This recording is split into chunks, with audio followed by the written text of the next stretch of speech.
Hello, everyone. Thank you so much for joining us today. My name is Katie Smoller. I am the Director of Educational Programs here with the National History Academy. And today we are continuing our tour through different historical sites across the country. And we're nearby to where I live right now. And we're joined by Park Ranger Kevin Patty today, who's going to give us a virtual tour through Glen Echo Park, looking at the Dentzel Carousel. So Kevin, thank you so much for being with us today. And we'd love to hear more about your site. Thank you very much, Katie. It's a real pleasure to be here with you all today to talk about Glen Echo Park and the Dentzel Carousel, which is the heart and soul, the center of the park, the crown jewel, as it were, of Glen Echo Park. Glen Echo Park is in Glen Echo, Maryland. It's just outside of Washington, D.C. It's along the banks of the Potomac River. And it is now an art park. It's a place where artists have studios and teach and share their art with the public. And there are more than 1,000 classes offered there. So it's a vibrant art center while also being a part of the national park system. And I, as an interpretive park ranger, get to talk about the park as it is today, but also the park as it was in the past. It has a history that's really interesting and important, and so we're going to talk about some of that today, specifically about the carousel. The carousel is 100 years old this year. It started in it was delivered to Glen Echo Park in 1921. So you may have imagined that before Glen Echo Park was the thriving arts center that it is today, it was an amusement park. It was Washington's premier amusement park for 70 years. All right, so here's the center of the inside of the Dentzel Carousel that has now been fully restored. You can see that it's a gorgeous carousel. It has 3 rings of animals. The animals that are closest to us are larger than the other animals, and they're meant for adults to ride. They're standing, they're stationary animals. They don't go up and down as the carousel goes round and round. And adults would try to grab the ring from the ring machine. We're going to see a ring machine has lots of rings in it, most of them steel, but some of them brass. If you got the brass ring, you got a free ride. These outer animals were for adults. The inner animals are smaller, they're for children, and they jump. They go up and down as the carousel goes round and round. And all of the animals have a romance side. The side that faces the audience is more highly decorated and elaborate, and it's trying to draw you in, make you want to ride this beautiful carousel with its beautiful music. And so here we see soldiers during the war years, World War II, are trying to grab that ring from the ring machine. The operator of the ride placed the ring machine where it was hard to reach, and so it wasn't easy. And this carousel whipped around at a very quick rate, and so to get a ring at all was a feat. But if you happen to get that one that was in that arm that was gold or brass, you did get this prize. And this has been referred to in popular songs and in movies. You know, going for the brass ring, going for the gold ring means taking a chance, means giving your best effort. It means trying your best and seeing what will happen. Now, this carousel that we are fortunate to have and to make available to the visiting public, it ran today between 10 and 2, and it will run tomorrow as well. This was built by people 100 years ago, and it was a family business. Gustav Dentzel and Michael Dentzel were both wood carvers. So the gentleman on the right is Gustav, and he'd grown up in Germany with his father, Michael. Michael made that carousel animal that you see on this same slide. So Michael was the father. He was a wood carver and a cabinet maker, and he made little carousels in Germany. And when Gustav was a kid, he would go around with his father in the summertime, and they would go into the countryside and they would open up their little portable carousel in a village, and people would come and they would love it and ride it and pay for the experience. And then they would pack up and go to the next town and do the same thing. And so Gustav grew up with his father doing this, operating carousels, building carousels. And when he got to be 20 years old, he got on a boat and came to America. And what do you think he did? He made a little carousel and he took it into the countryside, and people came and they loved it.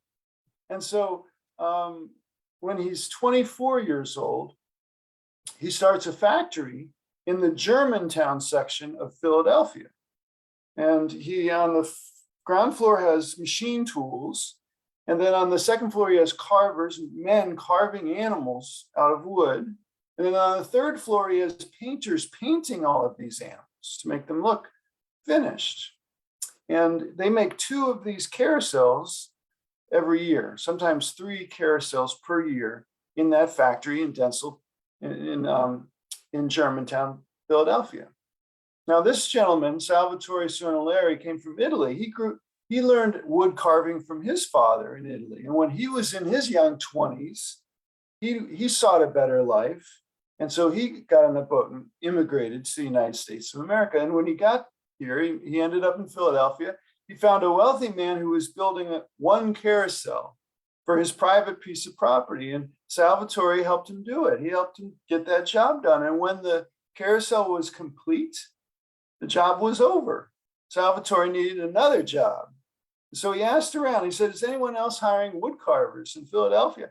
And someone said, Dentzel Company. And so Salvatore Cernolari went over to the Gustav Dentzel Carousel Company, and there was Gustav standing in front of the factory. And so Salvatore was from Italy, and he knew 3 words of English at that point in his life. He knew the word me, M-E. He knew the words wood carver and the word job.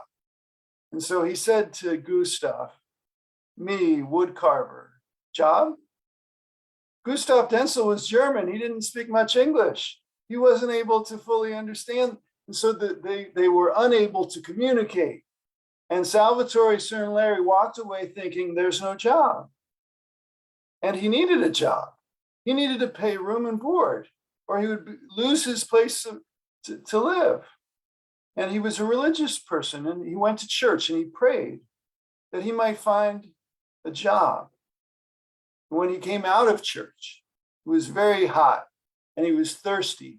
And he remembered that there was that artisan well over there next to that Dentzel factory that he saw last week. And so he went over there and he got a drink of water and he looked up, and there he saw Gustav Dentzel again, standing in front of the factory. So this time he goes over and he wants to try his words one more time. He says, me, wood carver, job? This time Gustav takes him inside. There's an Italian guy in there carving away, and that man translates for them. And it turned out that Gustav had hired him the last week and that he was supposed to show up the next day. And now Salvatore had a job, and he worked for the Dentzel Company for more than a decade. And this bunny is one that he brought into the company. The Dentzel Carousel Company made carousels with horses, but also with ostriches and lions and tigers and reindeer and rabbits. And so Salvatore is the one that brought the rabbit into the repertoire, and it stayed.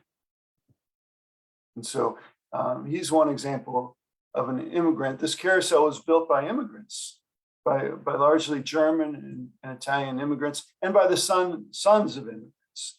This gentleman, Daniel Muller, was a son of an immigrant.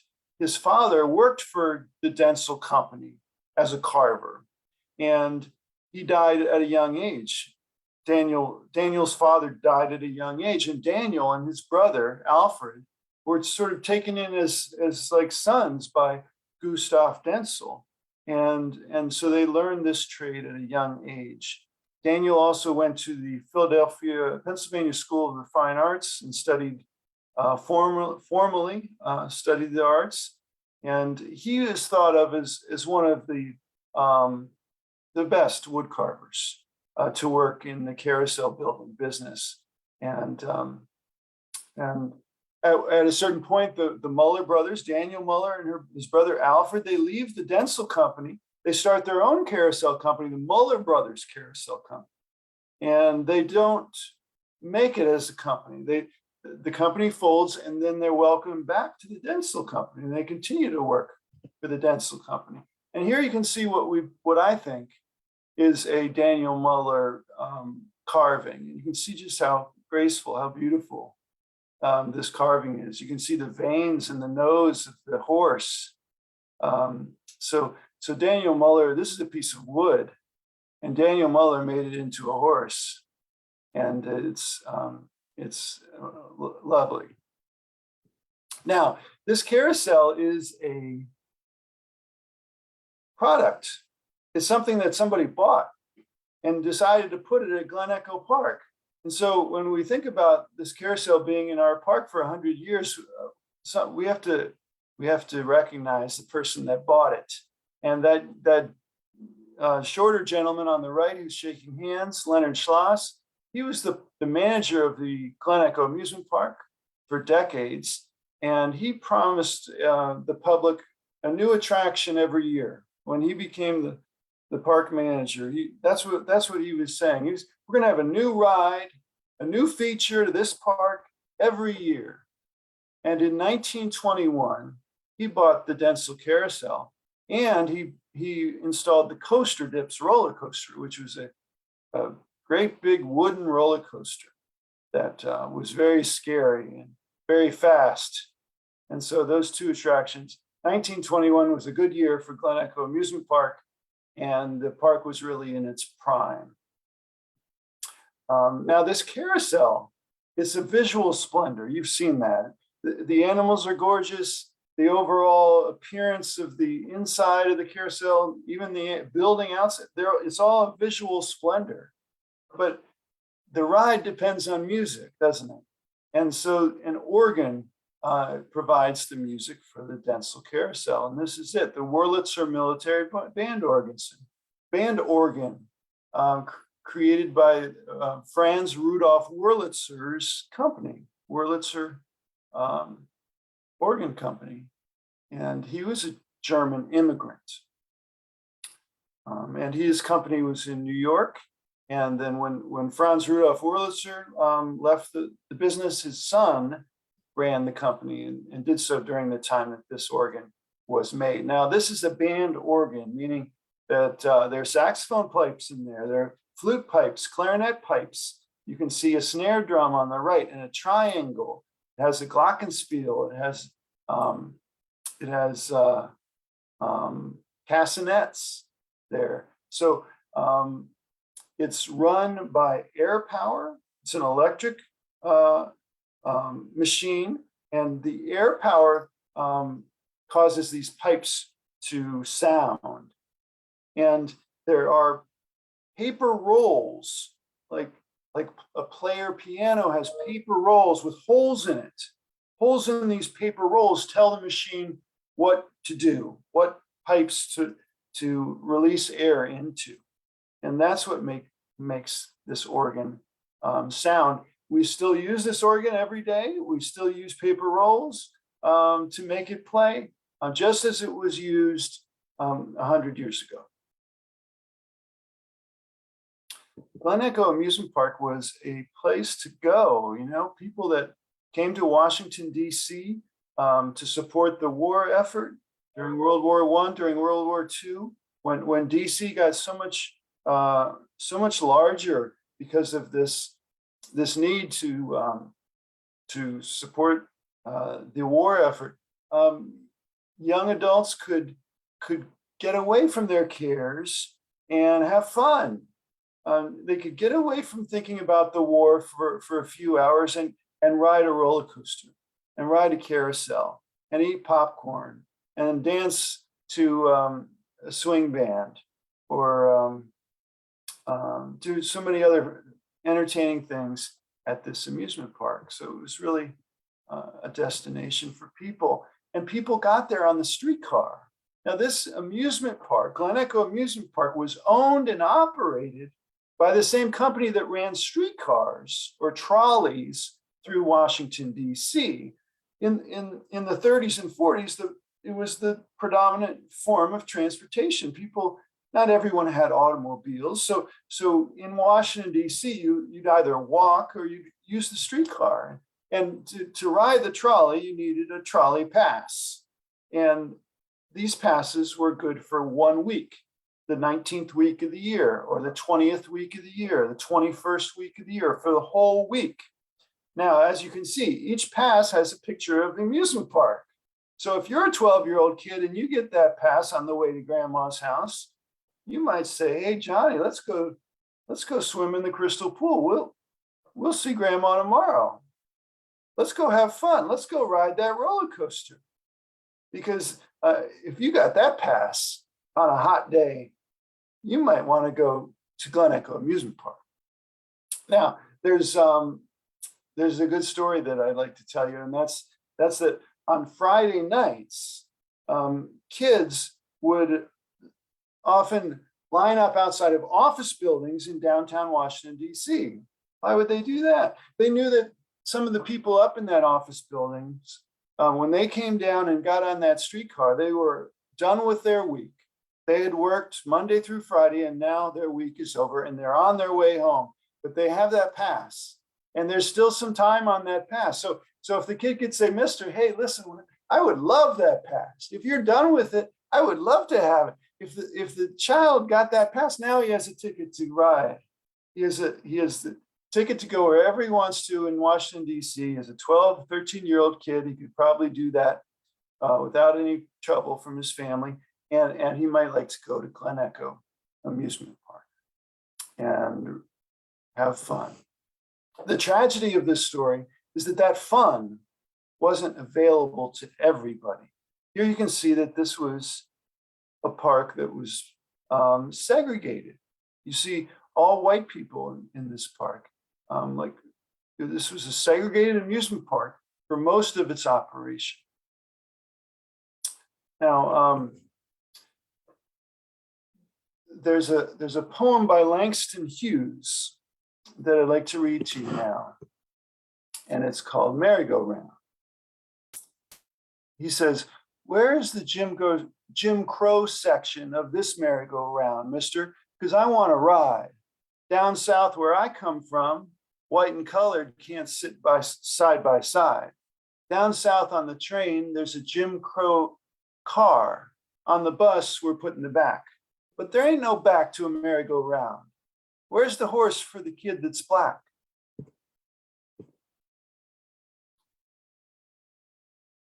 The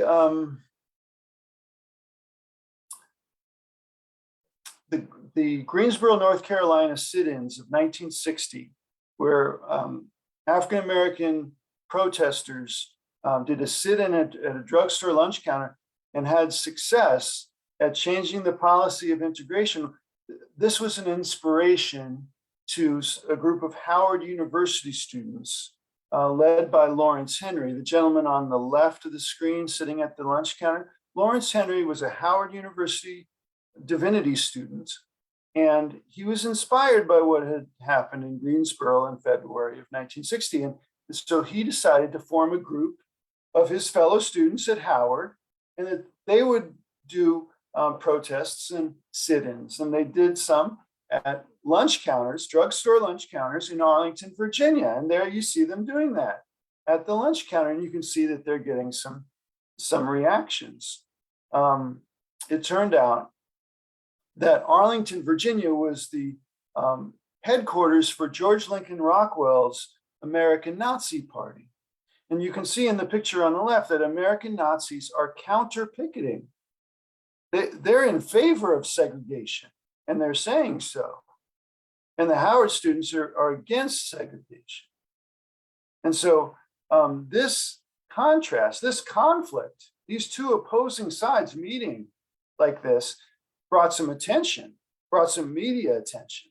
Now, these drugstores were owned by, these drugstores were chains. So the drug fair in Arlington was related to the drug fair in Cleveland or Rochester, wherever they were, these chains, Northeastern chains, I believe. And so the owner of the overall chain is saying, I don't like this attention in Arlington. This is going to affect my overall business. And so open it up, integrate it, let everybody in. And so the Howard University students were successful at forcing a change, at changing the policy of segregation at a handful of drugstores in Arlington, Virginia. And they did this in a space of a couple weeks. So they had been courageous. They had decided to put their bodies on the line and push for what they believed in, and they were successful. And now they had to say, what do we do now? What's next? And someone said Glen Echo Amusement Park, which was a segregated amusement park. So on June 30, 1960, they went to Glen Echo Sunday, and they arrived and they got some tickets to ride the carousel. And so they did a sit-in on the carousel. And there you see Marvis Saunders sitting on the rabbit. Now, the park police officer, the park security guard, who was also an off-duty police officer, came over to Marvis Saunders, as you can see here. And there was a dialogue between him and Lawrence Henry. So this picture doesn't represent the dialogue, but a radio reporter captured the dialogue, and I want to read it to you right now.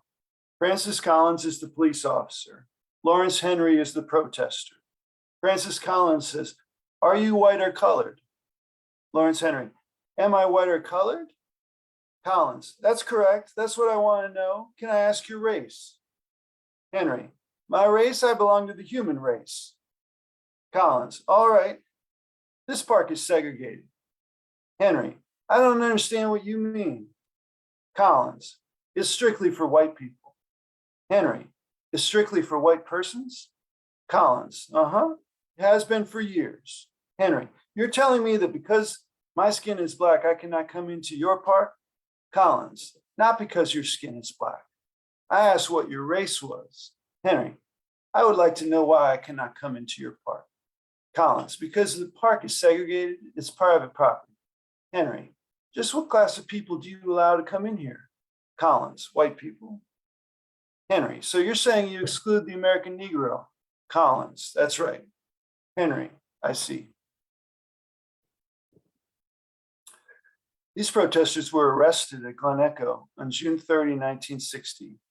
Their names were Gwendolyn Green, Marvis Saunders, Cecil Washington, and William Griffin, and Michael Proctor. And they went to jail. And when they got out, they protested some more in front of the entrance to Glen Echo Amusement Park. Now, it happened that Glen Echo Amusement Park was across the street and down the road from a community called Bannockburn. Bannockburn was started in the 1940s by a group of Jewish Americans who had been prevented from buying real estate in other parts of the Washington, D.C. area because of covenants, real estate rules that precluded Jewish people from buying. And so they decided to start their own community called Bannockburn. Now, people that lived in Bannockburn, a lot of them, some of them were lawyers, and others knew something about protesting because they had been involved with the labor movement. And many of them were federal employees, and they were against segregation. And so when they saw these Howard University students who had become protesters, they were inspired and they wanted to help. They wanted to get involved. And so they brought their children, and they made signs and schedules, and they made sandwiches, and they made songs together, all of them together now. They formed an interracial protest movement to change the policy of segregation at Glen Echo Amusement Park. And they had to man that picket line from 3 o'clock in the afternoon to 11 o'clock at night, Monday through Friday, and then 3 in the afternoon to midnight on Saturday and Sunday. So that's more than 40 hours of volunteer labor that they have to sustain throughout the whole summer of 1960. And they did that. So Bannockburners and Howard University protesters, and then people beyond those groups joined the ranks as well. And here we can see an image from August of that year where some nationally known civil rights leaders walked the picket line at Glen Echo. A. Philip Randolph, the gentleman that was involved with the March on Washington, where Martin Luther King gave I Have a Dream speech, Roy Wilkins, and other important civil rights leaders are here, along with Lawrence Henry and Gwendolyn Britt, who are in this picture. Those are the Howard students. Now, they were courageous. All of these protesters were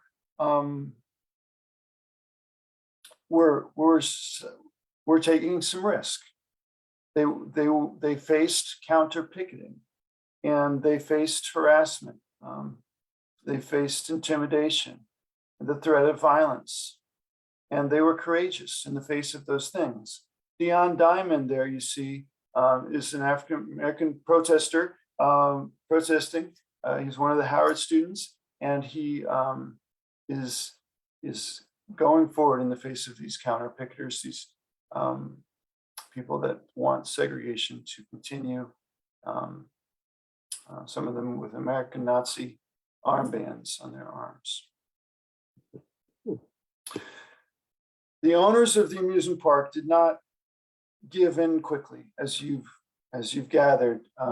This went on the whole summer of 1960 and into the fall, and then into the winter, and then just before the park was to open for the season of 1961, they announced that they would open the amusement park to everyone, and so the movement had been successful, and the first African American children to ever ride the Dentzel Carousel were Larry Morrell and Alfred Beal. Here's a picture of them in 1961.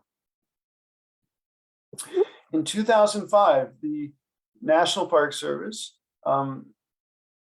produced a reunion event where we welcomed people that had been involved with the 1960 protests to come back to Glen Echo Amusement Park. In some cases, it's no longer Glen Echo Amusement Park. It's now Glen Echo Park. They welcomed them to come back, and some of them had never been inside the park before, and they told their stories and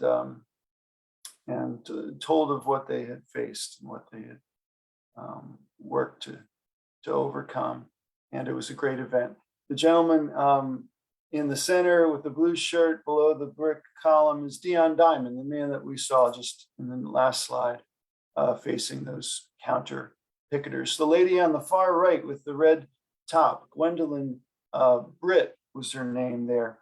She was 18 when she protested at Glen Echo. She was arrested at Glen Echo. She went on to be a freedom rider and went into the South and protested segregation in the South. And so did important work as a civil rights activist. And then she went on to run for office and served as a Maryland state senator in Prince George's County at the time of this picture. Now, Glen Echo Park closed as an amusement park 7 years after it had opened to everyone. And why was that? Well, streetcars left Washington, D.C. And we talked about how Glen Echo was owned and operated by the streetcar company, by people, and how people got to the amusement park was largely on the streetcar. But when the trolleys left D.C. and were replaced with buses, people began to have automobiles to live in the suburbs. People had access to highways. They had access to televisions. They didn't have to go where the trolley took them anymore on their Sunday afternoon to have fun. They had more options. And so small amusement parks like this that were so linked to the trolley suffered as a result of these cultural changes. Secondly, and importantly, the legacy of racism and segregation and racism had a part in the closing of the amusement park. And yes, it was open to everyone in 1961, but there were lingering tensions. There were lingering results of that.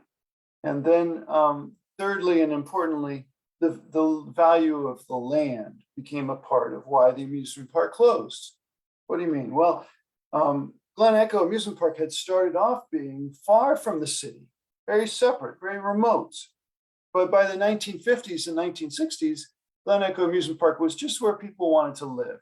And so developers were coming to the amusement park owners saying, hey, listen, you have a wooden roller coaster here. You have all these things that you're not maintaining really well now because you don't have the money to do so. We'll give you a large amount of money just for the land. And we'll build apartment buildings here with a view of the Potomac River. And that was appealing to these amusement park owners who had not made any money for the last 5 years of the amusement park's operation. Now, to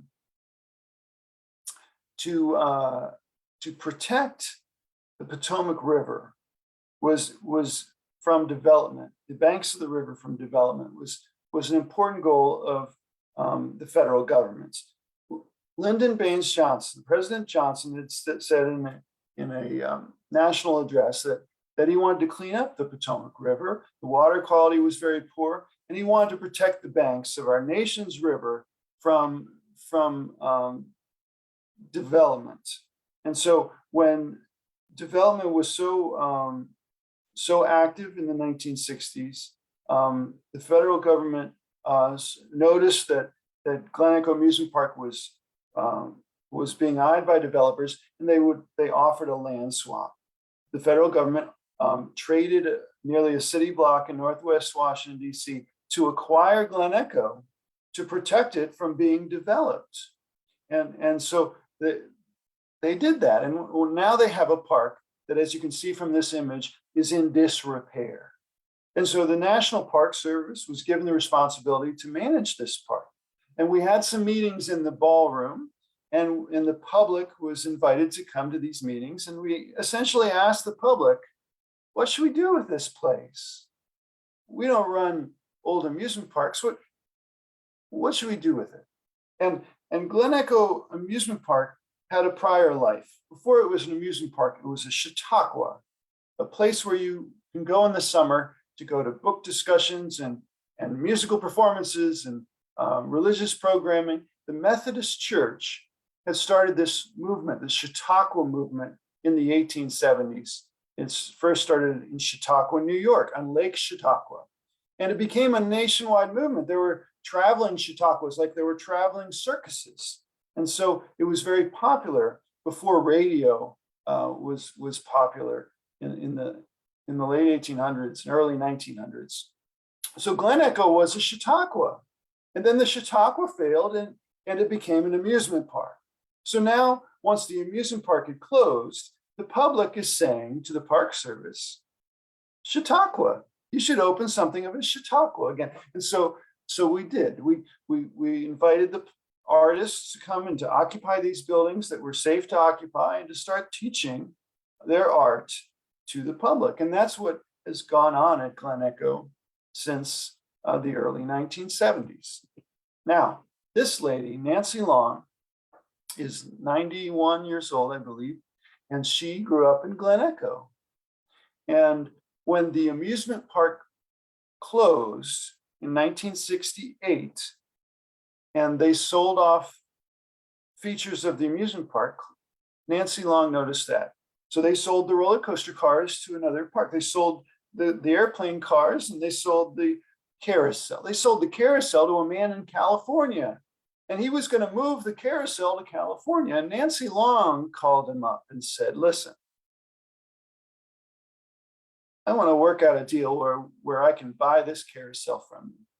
And she was able to talk him into a plan where if she could raise $80,000 in 1 month, he would agree to sell her back the carousel. Now, in 1970, $80,000 was a great deal of money. And she was able to gather forces in the community, people that wanted to save that carousel, and they went door to door and they asked people to donate money. And they found somebody that would match a certain donation, so that they raised $40,000 and then had a matching donor that would give the rest.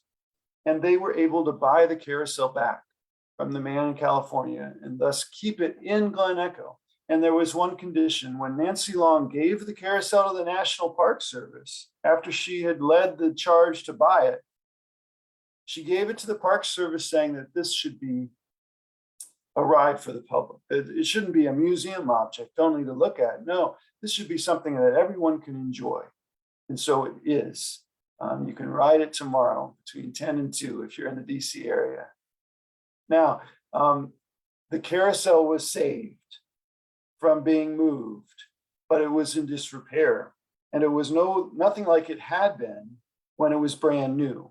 And so the National Park Service asked one of its employees, Nick Veloz, to tackle this problem, to try to make the carousel new again, to try to make it correct to the way it looked. And as you can see, it had been painted and painted over and over again. Every spring, the amusement park owners would paint things to freshen it up. But as a result, the carousel changed. And so Nick Veloz there was no internet. It wasn't easy to find out, how do I restore a carousel? He had to come up with some ideas in 1983 or thereabouts. And he was told that there was no original paint under those animals, that they had all been stripped. And he had an archaeological background, and he didn't believe that. And he was able to find out that the original paint layer was underneath all that paint. And so he found the original paint colors, and that told him what to do. That told him how to paint the animals. And so this lady on the right, Rosa Patton, was hired to do that, to scrape down these little windows that are still visible on the inside of the animals, and then use that little window into the past to tell you what to paint. And so here we can see on the left the jester before restoration. It has a very different feeling than the jester on the right, which has been fully restored and looks the way it was when it was brand new. There you can see one of the windows I'm talking about, where he scraped down to the original paint layer to reveal that blue design. And so that window would be the guide for what's around. And there on the left, a cherub unrestored. And then on the right, a cherub fully restored, looking the way it did in 1921. This process took 20 years, and it was funded by donations. Now, Glen Echo today is a fully restored Dentzel Carousel. And Rosa Patton comes back every fall, and she touches up all the chips, and she varnishes all the animals. And so this carousel is being restored. Being maintained so that it will continue to be nice going forward. This carousel is 100 years old, and it has a special place in the hearts of many. People have fallen in love on this carousel. I think people have gotten married there. People have been children there and then grown up and brought their children and then brought their grandchildren. It's a carousel that has a lot of meaning to a lot of people, and it's seen, as we've learned, it's seen a lot of history in its 100 years. On the right, you see a picture of young students at the park, art students who are getting to study the carousel and draw it.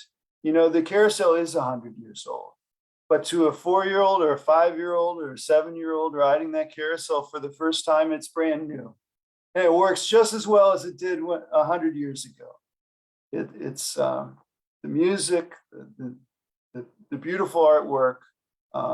It's a fundamental, it's a universal experience. Doesn't matter what year it is. Human beings love it. So with that, I'll stop. If you have any questions, I would love to answer your questions.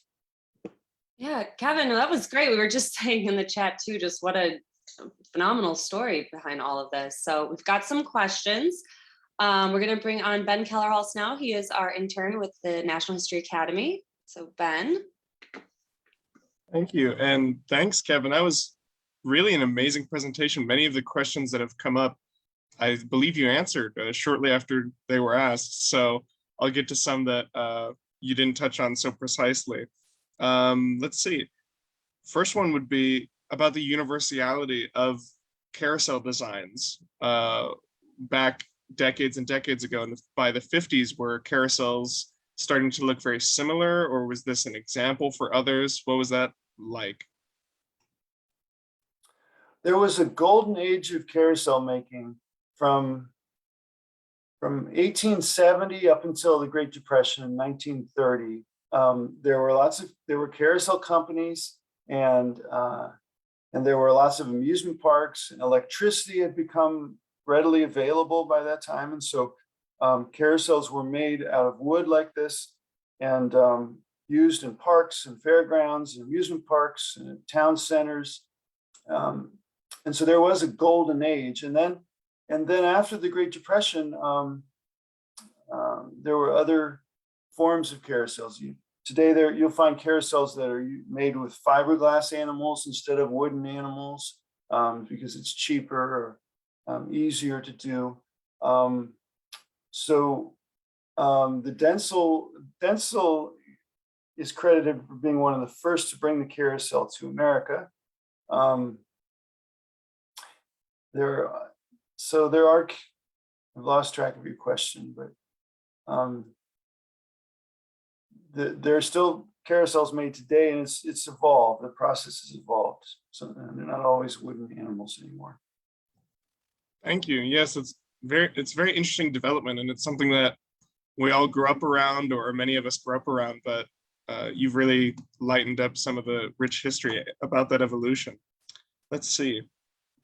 Yes, we had some questions revolving around the severity of the racial tension that brought A. Philip Randolph, one of the organizers of the March on Washington. That's a very big name. And so the question is along the lines of, what about this park, about this amusement park, in your opinion, really got it to that level of attention? Was the conflict that much worse than in other areas?